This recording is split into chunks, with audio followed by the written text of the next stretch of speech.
It's time now for a look at latest in local news. In the news, the case of the state of Georgia versus Larry Jenkins will continue this morning at the Glenn County Courthouse. The state is in the process of calling its witnesses to the stand. The state's case being prosecuted by District Attorney Keith Higgins.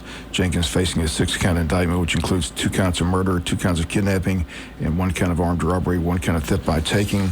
This is the 3rd time Jenkins has been tried on these charges. Twice he's been found guilty on all charges. Has been in prison since the first conviction back in 1995. Charges stem from the January 8th, 1993 murders of Terry and Michael Ralston, who never came home for the night. They went to their family-owned laundromat on Macon Street. And the next morning, January 9th, 1993, were found in a wooded area off of Cowboy Road near the railroad tracks. Both were shot to death in the back of their heads. Later that afternoon, the Chevy Lumina van that they own was located driving in Jessup. The police gave chase. The van came to a quick stop. 4 men fled the van. All were caught, and Larry Jenkins, when arrested, had Michael Ralston's learner's permit in his pocket. On Tuesday, the jury heard in great detail the events that day from a series of witnesses, law enforcement officers who were involved in the lookout for the white Chevy van, officers who were involved in the arrest of the suspects, in charge of securing the scene, as the state is seeking guilty verdicts on all counts. The big issue in the case is that over 30 years, many involved in this case no longer with us. Big hurdle in this trial is attorneys entering former testimony from those no longer with us to make certain that the jury hears all the evidence. Tuesday's testimony began as the DA and one of his assistants, Mike Presley, read testimony from James Monroe Carter, father of Terry Ralston and grandfather of Michael Ralston.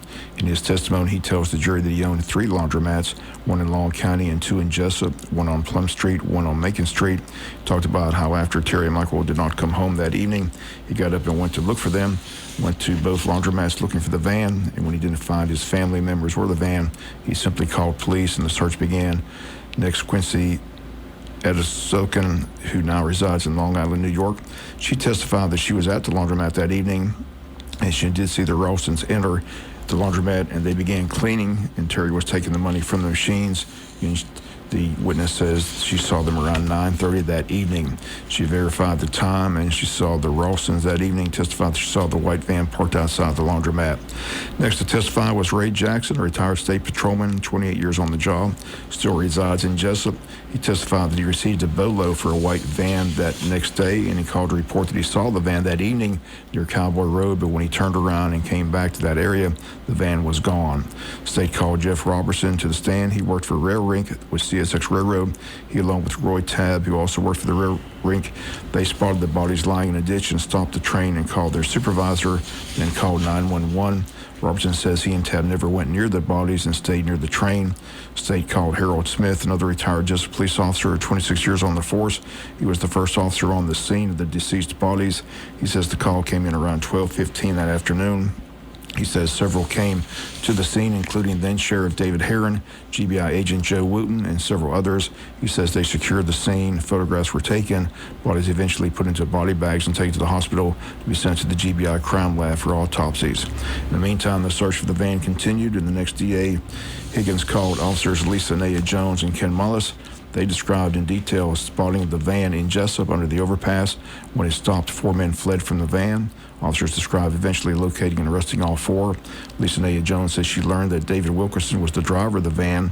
She says when she later arrived at the police station, he turned himself in. Deputy Ken Mullis, the officer who arrested Larry Jenkins, found him hiding under a trailer. And when they searched Larry Jenkins, they found Michael Ralston's learner's permit in Jenkins' pocket. All the officers testifying and laying out the search for the van, the discovering of the bodies in a wooded area, and locating the van and the fleeing of the 4 men and the search for all 4. Defense attorney Jonathan Lockwood attempted to discredit Officer Lisa Naya Jones by entering her conviction for 9 counts of theft by taking, 1 count of violation of oath of office. She was sentenced to 10 years, served 3. Lisa Naya testified that she didn't remember it being 9 counts of theft, but if that's what the record shows, she says she's not disputing it.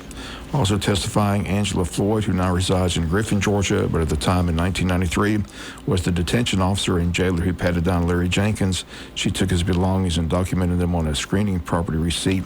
She says she found Michael Ross's learner's permit in Larry Jenkins' pocket. State also entered into evidence testimony from Annie Ruth Mathis, who's also a deceased. She testified that she knew Larry Jenkins since he was 1 month old.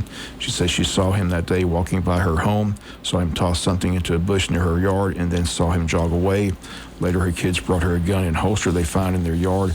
She turned that over to Officer Glenn Jackson, who was in the area searching for the fleeing suspects. Defense attorney Jonathan Lockwood, under cross-examination, attempted to show that Mathis' daughter was released from jail shortly after Mathis testified in the trial and named Larry Jenkins as the man who tossed the gun in her yard. Lockwood, in her testimony, in which Mathis only says she saw a black male in her yard, not Larry Jenkins, and did not identify Larry Jenkins in the trial. D.A. Higgins had Mathis testify that she was not promised anything in return for her testimony, and her statements are her statements. Again, the state will continue to call witnesses today. Higgins telling Judge Scarlett yesterday the GBI Wooten couldn't make it on Tuesday, but should be there today. Also, one of the men fleeing from the van, Jamon Campbell, is expected to testify for the state as the state seeks a third conviction on Larry Jenkins for the shooting deaths of Terry and Michael Ralston. Again, WIFO-FM will be back in the courtroom today. Again, the state should arrest today, and the defense should start beginning calling their witnesses. We'll have another full report for you tomorrow here on the local news. We'll be back with more news after this word from our sponsor, other commercial messages, so please stay tuned. Other news, Wayne County Commissioners set to meet this coming Monday, April 14th. It's a lengthy agenda. Under citizens' concerns, Jim Poindexter, flag for government buildings, as all government buildings display a flag at or near entrance. Cameron Mitchell with SBA Office of Disaster Recovery and Resilience in reference to disaster assistance filing deadline April 27th. And Jim Holmes, Animal Control Ordinance, the number of pets you can have on their property. There's a public hearing for a beer and wine license for Sonny's Corner, formerly Gardai Tire and Grocery. Under new business, consider approve the beer and wine license for Sonny's Corner. Building Inspector Kyle Jones on hand to consider approve permit fee schedule revision. Tax Commissioner Ali Harnage on the agenda for several items. Consider approve resolution to write off ad valorem tax bills $5 or less. Approve the tax commissioners to correct clerical errors prior to getting the corrections from the tax assessor's office. And consider to approve the tax commission to approve contract for service agreement for the city of Odom and the city of Scriven. Road Superintendent Kevin McGrady on hand to consider and approve bid for zero-turn lawnmower and approve bid for a water pump. Sheriff Chuck Mosley on the agenda to consider and approve bid for 4 2025 Ford F-150 pickup trucks. Rec Director Speck was on the agenda to consider and approve bids for football field lights. Election Supervisor Robbie Smart to talk about election compensation. Consider and approve bids for transit metal building. Consider and approve audit for the District Attorney's Office. Consider and approve resolution amending ARP budget for 2024. And Judge Ray Gordon signed bridge dedication to Walter Griffiths Bridge, all on the agenda.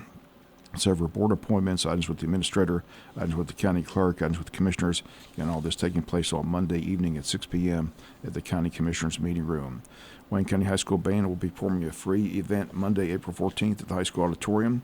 So they want to show their appreciation to the community for all the support and helping them fund the trip to New York as they'll perform at Carnegie Hall. Monday, the band will perform the show that they'll perform in New York, so a chance to get a preview of what will take place at Carnegie Hall. This is a free event. Once again, the show is 6 p.m. Monday at the high school auditorium. The band heads to New York on April 17th and performs at Carnegie Hall that Sunday, April the 20th. Wayne County Historical Society meets this coming Thursday at Captain Joe's Seafood Restaurant. Program for the evening in the Wayne Line Story. It'll be presented by Society member Mary Lou Drury. Meeting begins at 7 p.m. A Dutch treat meal precedes the meeting at 5:45. Guests are welcome to join and members are encouraged to attend. Special invitation goes to Wayne Line employees and their families and to Kiwanis Club members who may share their memories of Wayne Line Factory as well. Again, that takes place Thursday night at Captain Joe's Seafood Restaurant. Again, the meeting begins at 7 p.m. We'll be back with some final news notes after this word from our sponsor, other commercial messages, so please stay tuned. Final notes and news. Tickets for the Wayne County Chamber of Commerce annual post-legislative luncheon are on sale at the Chamber office.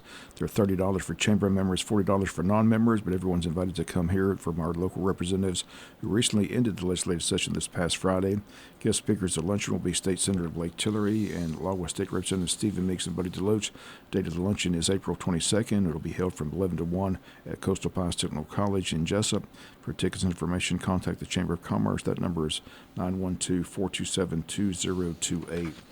The Jessup Community Blood Drive is set for Monday, April 21st from 12 to 6 p.m.